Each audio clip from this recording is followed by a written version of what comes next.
Today is the third Sunday after Pentecost, or the second Sunday after Trinity. It's Father's Day, so happy Father's Day for those of you who keep this particular celebration. Last week I started about some national traits, how we describe ourselves, and I talked about us being an island race. Unequivocally true, and also, as has been highlighted by COVID lockdown, is that we're a nation of gardeners. More of us have spent more time, if like, finding therapy in our gardens than anywhere else, more so than even cooking and reading.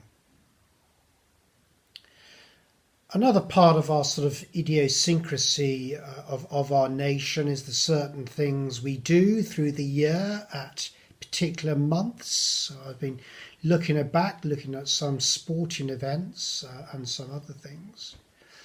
And I was thinking of some rugby. Well, we normally go for that in February with the Six Nations, our coldest month of the year traditionally, and the rugby, for some of us at least, helps us get through that. You don't need a huge love of rugby to tap into the excitement at, say, Murrayfield when they host the Calcutta Cup, Scotland against England.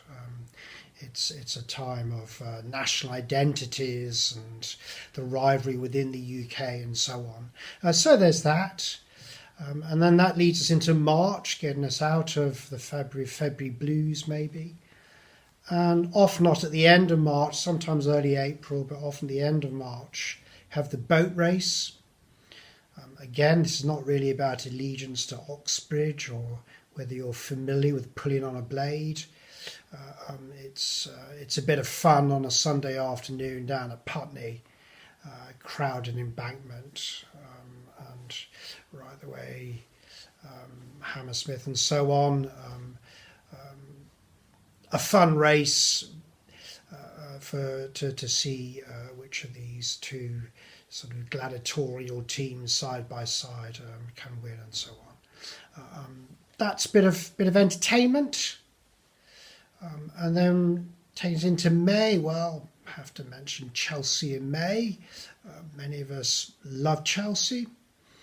Not even if we have a huge bent for horticulture, gardening. It's a really enjoyable week, particularly beginning of the week when you get that glitz, that bit of sort of razzmatazz, VIPs, royalty, and so on, and it's some good fun and a beautiful setting. Get to June this month. Well, I'm having this recorded during Ascot. A rather subdued Ascot without the crowds, but it's taking place. And this is not particularly to do with some of the best racehorses in the world. What's Ascot about? Well, it's about hats, isn't it? It's about Ladies' Day. It's about fashion. Men are pretty much surplus to requirements. That's what gets the media, the press into a bit of a frenzy. It's about the kit the women are wearing, particularly what's on their head. So that's quite a bit of fun as well. And just prior to Ascot, I'm going to stick with June. I won't go on for the rest of the year. But just prior to Ascot, we have Trooping the Colour. And normally speaking, that would be a Horse Guards. And again, a very colourful, spectacular occasion. Well, they've got something like 1,400 soldiers out on Horse Guards. And the bit I really like, I think the spectacular part, is to see the horses, the Household Cavalry, 200 horses. And they come down from Knightsbridge Barracks and they march around as well.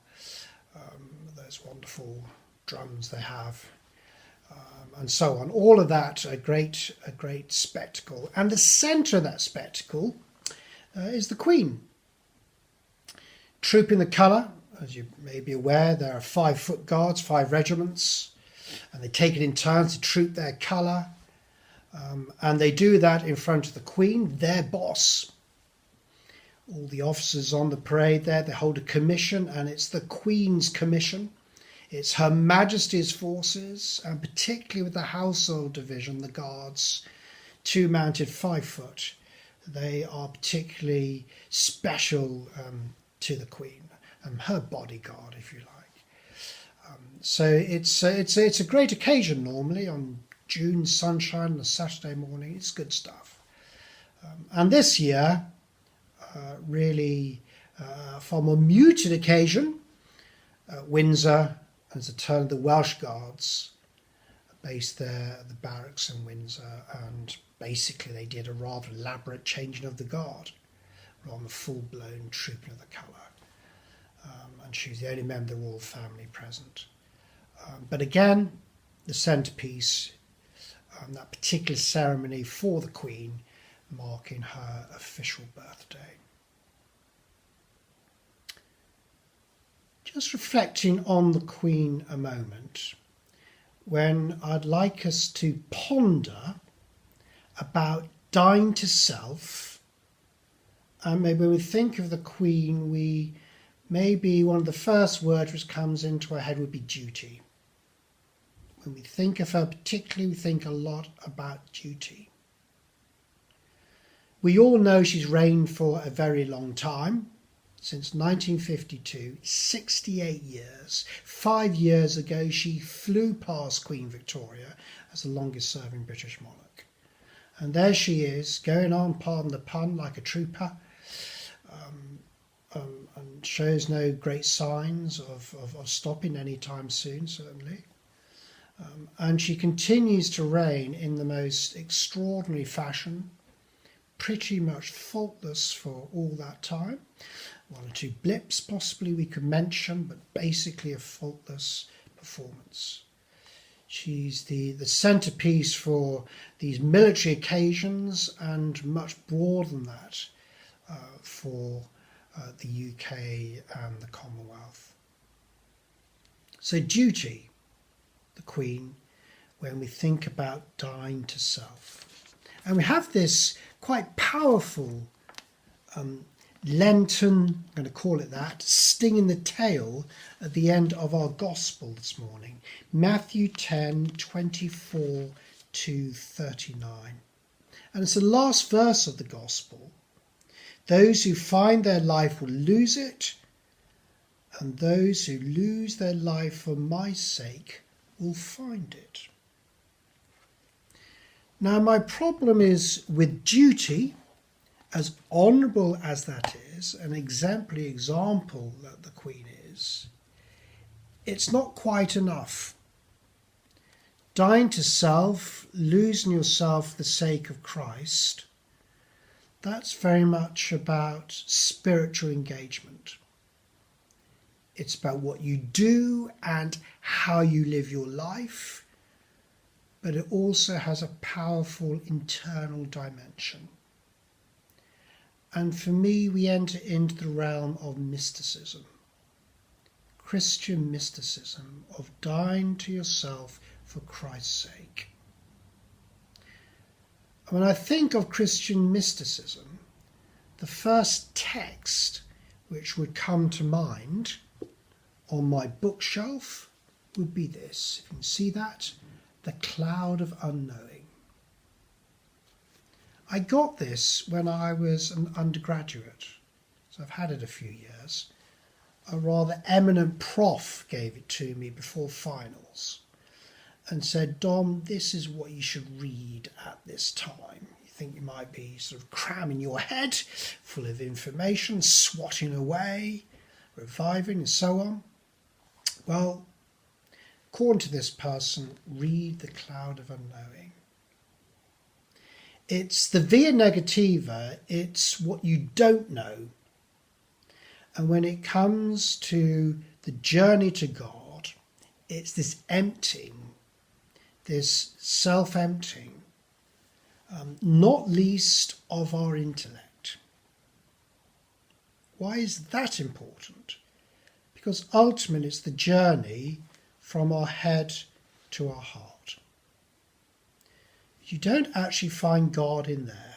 In other words, it's not an intellectual exercise. Asking the big questions, as my mum hammered into me, is really, really important. And the correct questions, always one of her things, asking what are the correct questions to ask. It's an important intellectual exercise. But ultimately, finding God is in our heart, an exercise of love. And it's acknowledging that, and it's entering into the cloud of unknowing, which is your starting point for union with the divine. So dying to self, yes, it's about doing the correct things, of trying to be selfless.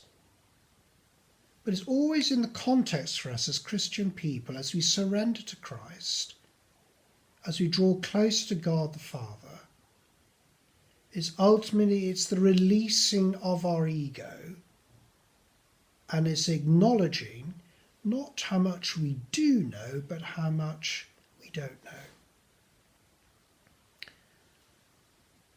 One of the most formidable intellects I've ever encountered in my life, I had the privilege of sitting at his feet, was a man called Professor John Bowker. And John was a massively intelligent human being. And he had some great throwaway lines. And one of his throwaway lines was, of course, when you reach the age of 40, you realise that you know nothing. Fairly extreme sort of blanket statement, but that was pure John. Wanted to sort of probe you somewhat, challenge you, and make you think. When you reach the age of 40, you realise you know nothing. Of course, at 20, you know everything, so you think. A couple of decades down the road, a little bit of life experience under your belt, and you know, maybe not that you know nothing, but that you know very little. And certainly with the journey towards God, to God the Father through Christ in the Spirit, it's about a journey of emptying, of acknowledging what you don't know, and making the journey from the head to the heart, so that you come out of a place of love rather than simply grey matter.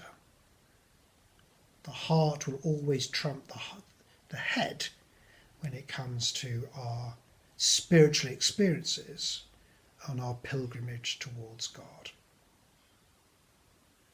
So, if you've not read this, The Cloud of Unknowing, written by a 14th century English monk, possibly a Carthusian priest, but there's no strong evidence for that, an anonymous monk from our islands in the late 14th century. The Cloud of Unknowing. To read this with an open mind, but most importantly, with an open heart. 21st, 22nd of June is the summer solstice. Tonight we'll be in Cove on the other side of Roseneath Peninsula. Hopefully, if it's dry, we'll be on the beach, and we'll be live streaming a service at 5 p.m. St Michael's Facebook page. So if you'd like to tune in then, we'll be saying prayer book evening prayer. And if you're struggling with the technology of that, don't worry about that too much. We'll have it later posted on our website. May God bless us in our journey as we move closer to Him, as we enter the cloud of unknowing, being led by our heart rather than by our head. In the Father, the Son, and the Holy Spirit. Amen.